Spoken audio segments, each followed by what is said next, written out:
Hello again, everybody. I'm Chris Mooneyham, and welcome to this week's edition of the Positive Athlete Georgia Spotlight of the Week. Thanks for tuning in, everybody. Thanks for coming back to the blog, no matter where you're watching us, across the metro Atlanta area or across the state, as Positive Athlete Georgia continues to increase its reach across the Empire State of the South. As a matter of fact, we just eclipsed the 200 school mark. Now, 200 schools across Georgia high school. The Georgia high schools have been represented by Positive Athlete nominees. 200 schools. That absolutely blows away the numbers from year one when we were in our infancy and last year as well. So congratulations to our nominees, to the schools, to a lot of the folks at Positive Athlete Georgia as well. And this week, a great example of what we hear from week to week. I know I say that every few weeks, but for good reason, because it seems like we continue to hear these great stories of young people that contribute in their communities, literally in their schools, in their families, in their churches. It's unbelievable in our times of sometimes increasingly depressing stories that we hear these inspirational stories. And without further ado, let's hear the three brand new additions, the newest nominees to Positive Athlete Georgia.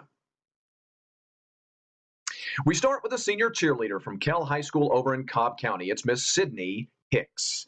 Miss Hicks serves as a part of the Chick-fil-A Leadership Academy. We hear a lot about the Chick-fil-A Leadership Academy here on Positive Athlete Georgia.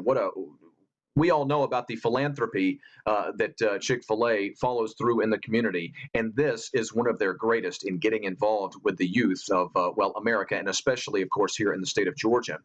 When Sydney is not part of the Chick-fil-A Leadership Academy, she's also making sure to maintain a 3.4 GPA while participating in athletics in the fall, winter, and spring months.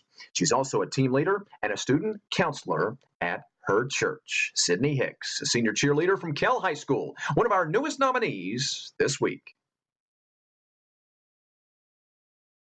Next, we turn the page to Andres Perez, or Andres Perez if you prefer. He's a senior baseball player from Pinecrest Academy over in Forsyth County. Andres maintains a GPA of 3.8, very impressive. He's involved in, numerous societies, and oftentimes I won't go down through the list, quite frankly, and list off all the societies. So here's a short list of what Mr. Perez is involved in. National Honor Society, National Hispanic Honor Society, easy for me to say, St. Benedict's Catholic Church, student government, and he serves the Miracle League. And if you don't know about the Miracle League, when you're done watching the blog today, I would implore you to look up the Miracle League on your web browser there. What they do, it's a great organization. And any young people that we see that are involved in the Miracle League, we make sure to take note.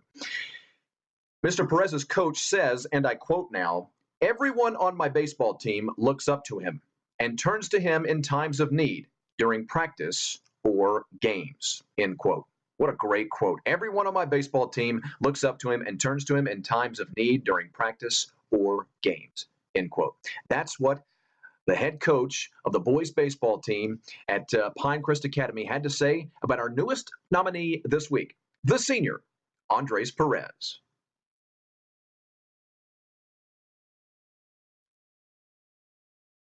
And finally this week, we turn to Franklin County. This is, the second time in as many weeks, I think, that we've seen a nominee from Franklin County High School. So congratulations go out to Franklin County. This time, it's a senior softball player in Kirby Tyner.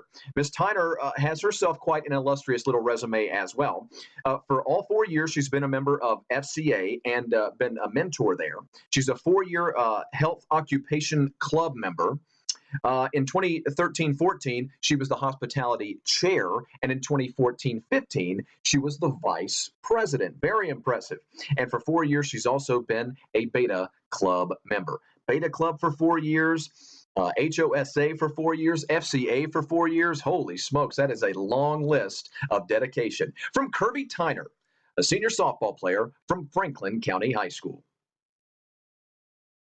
All right, remember, folks, we cannot shine the spotlight on these young people without you out there. Well, we could. It would just take us a lot longer to find some of the great stories. Remember, if you're a father or a mother, you can be a pastor or a preacher. You can be a teacher or an administrator at a particular school. We leave it to you to nominate these young people. You go to georgia.positiveathlete.org. That's georgia.positiveathlete.org for all sorts of details about the organization. But, of course, make sure that you visit the Nominate tab, if you will, to let us know about some great story about some great youngster inside of your city or county or region, because we receive these stories every single week and they continue to astound.